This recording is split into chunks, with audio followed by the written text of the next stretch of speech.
très sage et tout ça, peut-être l'inga koloba mingité, mais surtout na tout mon lien à loba. Na sur koloba pe ka zape problème pour naï. C'est un problème pour la région. Je cache pas, je mâche pas mes mots. Pour nous, pour notre paix, qu'est-ce qu'on doit faire? Il faut lui faire la guerre. Et je l'ai dit. Je le redis ici.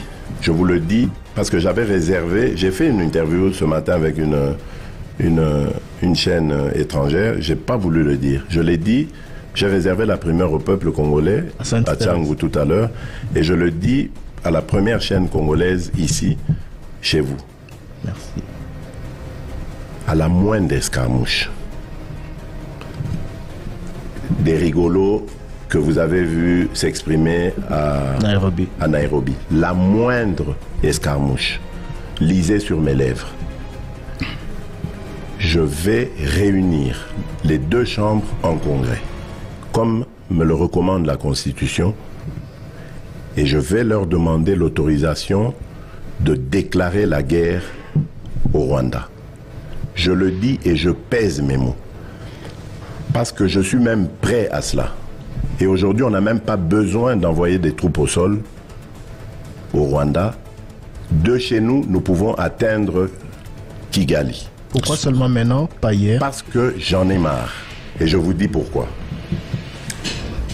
Le jour où je dois partir en campagne au Congo central, donc la campagne est lancée le 19 novembre, le 20, ma première étape en province, c'était le Congo central. Je reçois une communication me disant « Je vais recevoir une délégation américaine » conduite par la directrice des renseignements des services de renseignement américains, qui venait au nom du président américain. Après les civilités, elle m'a expliqué le rôle de sa mission, enfin l'enjeu. Et elle venait de Kigali. Elle m'a présenté un certain cahier de charge pour arriver à la paix. Parce que nos partenaires américains, et je leur rends hommage pour ça, nos partenaires américains se sont enfin souciés de ça. On parlait tout à l'heure de la diplomatie, mais c'est grâce à la diplomatie de la RDC que les États-Unis d'Amérique se sont enfin levés pour dire non, non, on va intervenir. Et ils ont proposé leurs bons offices que j'ai accepté parfaitement. J'ai donné mes conditions, ils sont retournés à Kigali. Et moi, entre-temps, je suis parti à Mwanda, j'ai continué, Boma, Matadi et tout ce qui s'en est suivi.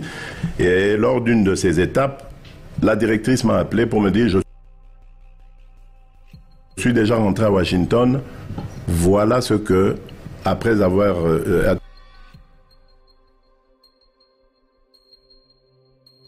être rentré à Kigali et parler avec le président Kagame, ce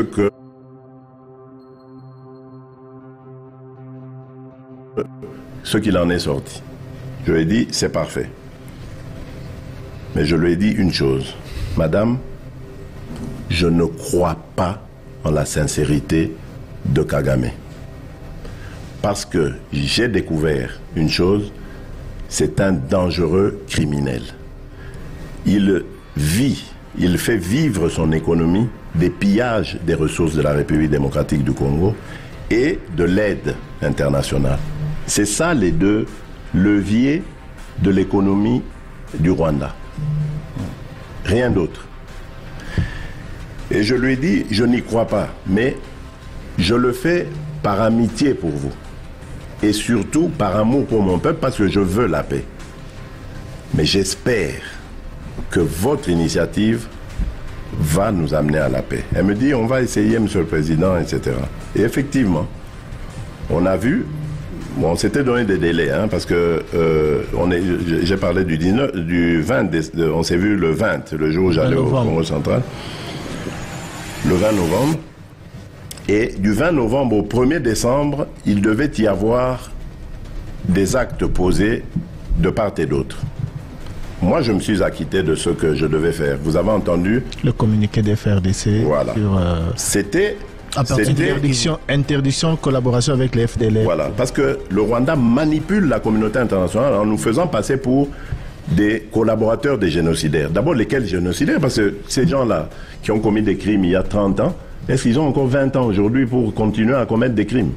Mais bon, qu'à cela ne tienne, c'est devenu une force résiduelle. On dit, OK, on va le faire pour montrer notre bonne foi. Mais leur cahier des charges, ils ne l'avaient pas respecté au 1er décembre. Ils ne l'ont pas respecté. Les Américains ont haussé le ton. Ils ont commencé à faire semblant de respecter. Donc, retirer leur armée, parce qu'ils niaient d'être sur le sol congolais. Ils ont commencé à retirer leur armée. Laissant le M23, qui pour moi est toujours leur armée, mais bon, peu importe. Comme ils avaient le couteau à la gorge par la pression américaine, qu'est-ce qu'ils font?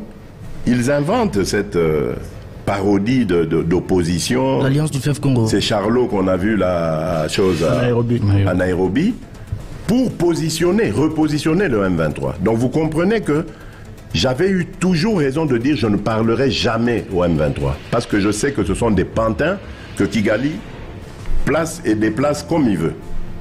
S'il faut parler, c'est avec Kigali. Pour lui dire, tu sors de chez moi, on n'en parle plus. Mais pas avec ces pantins-là, pour nous ridiculiser. Je ne le ferai jamais, je le redis encore aujourd'hui. Donc, qu'est-ce qu'ils font? Ils repositionnent le M23 dans une autre situation pour dire aux Américains, ah, vous voyez, nous, on n'a rien à voir. Nous, on a bissoté, hein. Bissot, nous, on s'est retiré, vous voyez. M23, comme c'est des Congolais, ah, ils ont un problème congolais. Des problèmes de politique interne.